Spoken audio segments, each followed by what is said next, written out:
Right.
YouTube, welcome to another video from Alex Does DIY.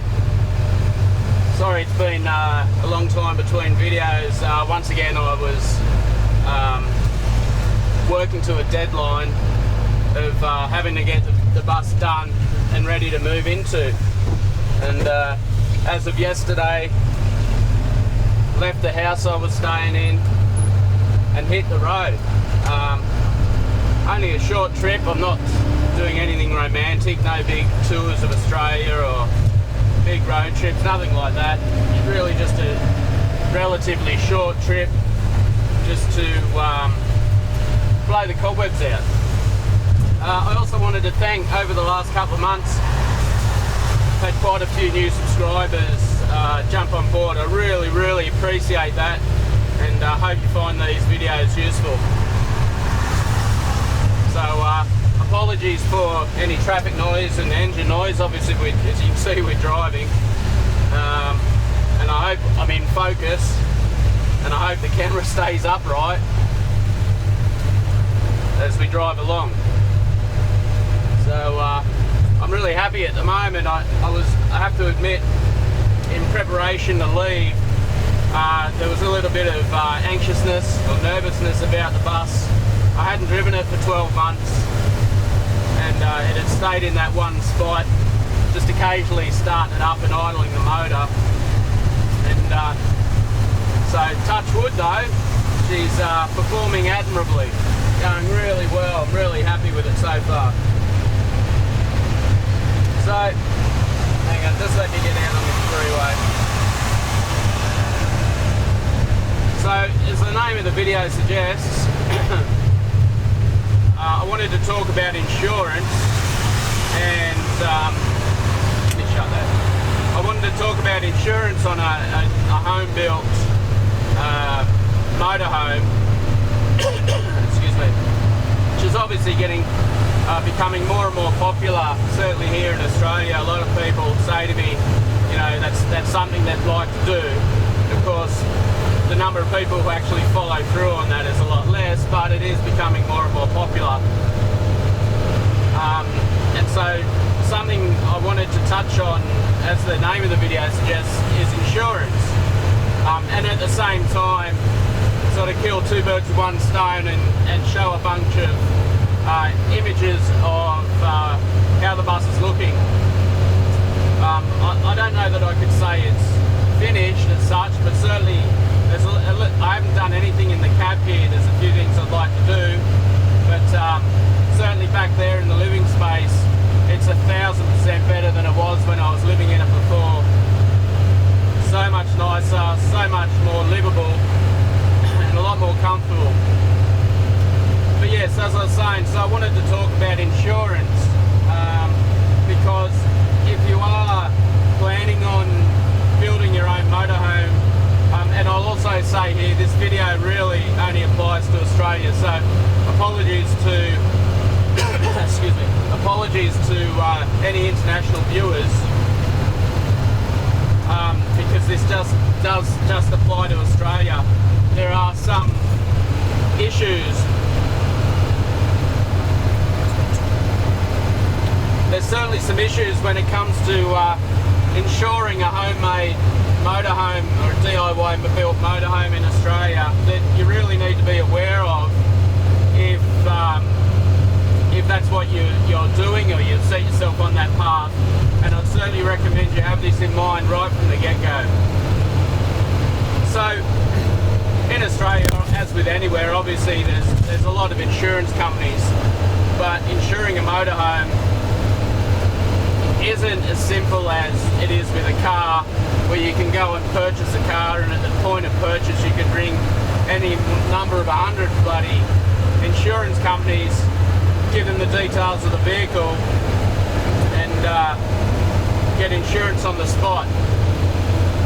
And certainly if you're purchasing either brand new or second hand a commercially built or professionally built motorhome, you're not going to have that much of an issue. From the research I did, there's probably about maybe a dozen insurance companies that will, as far as I'm aware, insure a commercially or professionally built motorhome. But when it comes to a DIY built motorhome, something you've done yourself, you've got one option, one company in Australia that'll do it. So the company I'm going to mention, by no means this is a paid endorsement, because there simply only is one available. So that's your only choice. And it's a two-step process to get your vehicle insured. Now, the company that does do the insurance, some of you, if you've got a history of caravans or motorhomes, you may be familiar. It's a company called CIL. I don't know what that's insured for. I might try and throw a link in the description, but just Google CIL Insurance Australia or something of that nature, and I'm sure you'll find it. But even though they will do the insurance for you, they won't do it straight off the bat. And for understandable reasons, you need to get an independent valuation first. So, as I'm sure you could probably imagine, if you've built the motorhome yourself and they would accept at face value what you're saying it's worth, there's room really there for fraud. We're going to get stuck behind some slow trucks here.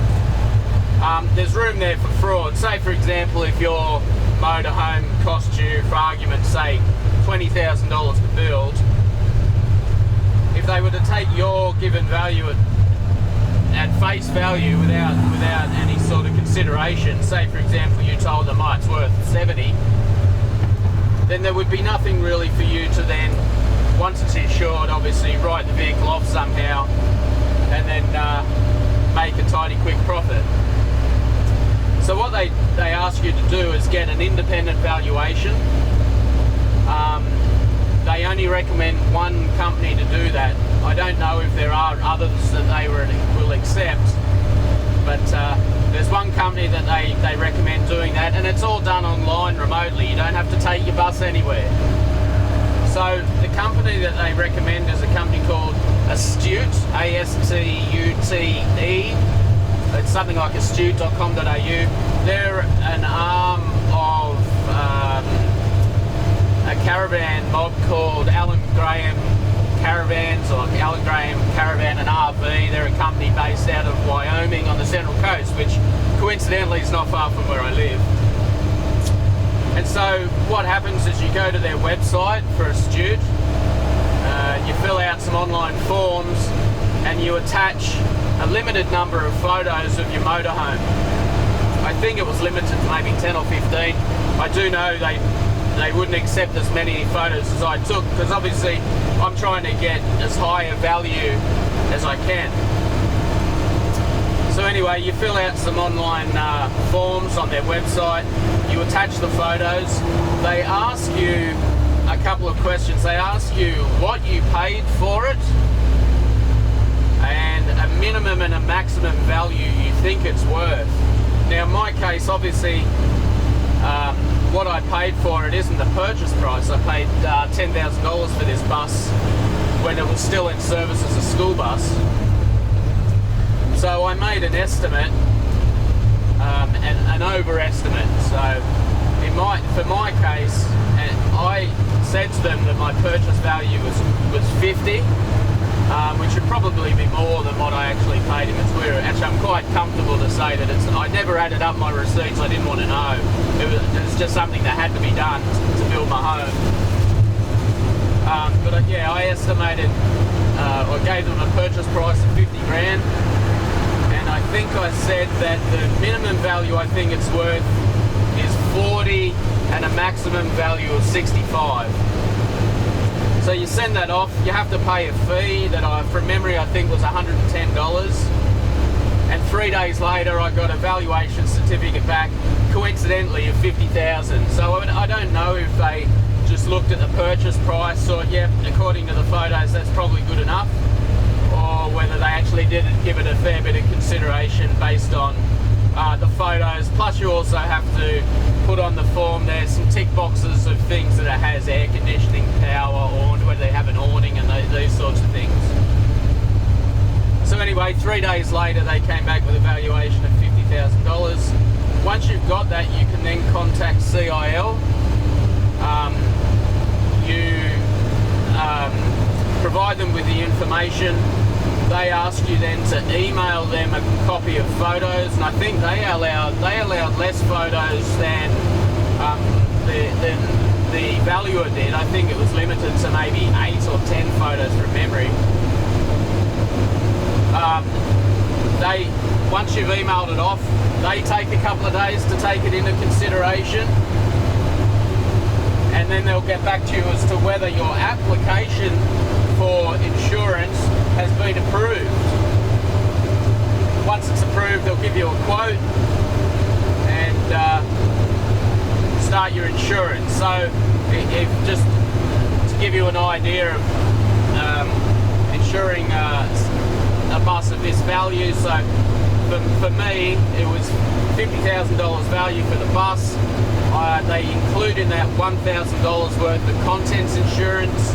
I added an additional $4,000 on top of that, so a total of $5,000 contents insurance, which is probably more than what I needed, but I'd rather be overinsured than underinsured. And so they've quoted me.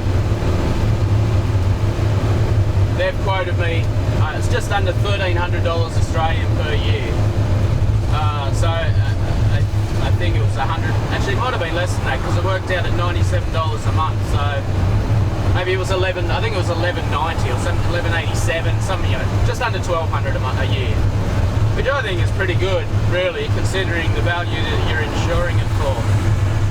Interestingly enough, they didn't actually ask for verification of the valuation. They didn't ask me to send them a copy of the valuation certificate. So I don't know what to make of that. I don't know if that means that if you do end up making a claim, if at that point they ask you to provide proof of valuation, I'm not sure. But for me personally, I wouldn't run the risk of getting the valuation done beforehand just to save $110 when it could go all awry if you need to make an insurance claim. So that's the situation, because the thing to keep in mind with all that is that is your only option for insurance. I got full comprehensive insurance. I don't know if they do third party only or third party fire and theft. They were things I'm not interested in, so I'm not going to ask about it. If you could, obviously you could save some money. An interesting fact that you might not be aware of, something that I wasn't aware of myself until I started with my job. I'm not going to say what I do for a job, but I do have to speak to on a daily basis people involved in motor vehicle accidents. And something interesting is that often people will make the mistaken or have the mistaken conception that if they've got third-party, voluntary third-party or third-party fire and theft, that they're going to be okay if they're involved in an accident where they're not at fault. But that's actually not technically correct. What will happen if you've got third-party fire and theft and you're involved in an accident where you're not at fault? If you contact your insurance agency and say, look, I've been involved in an accident, I'm not at fault, so I don't need to make a claim, I just need you to assist in dealing with the other person or the other person's insurance company to pay for the damages to my vehicle, they're not going to have a bar of you. They don't want to know. They are not going to help you. They will only help you if your vehicle is stolen, or if it's on fire, or if you do something where a third party where you're at fault and a third party needs to make a claim. So if you do have third party only or third party fire and theft and you're involved in an accident where you're not at fault, the onus is totally on you to chase up the other party who's at fault.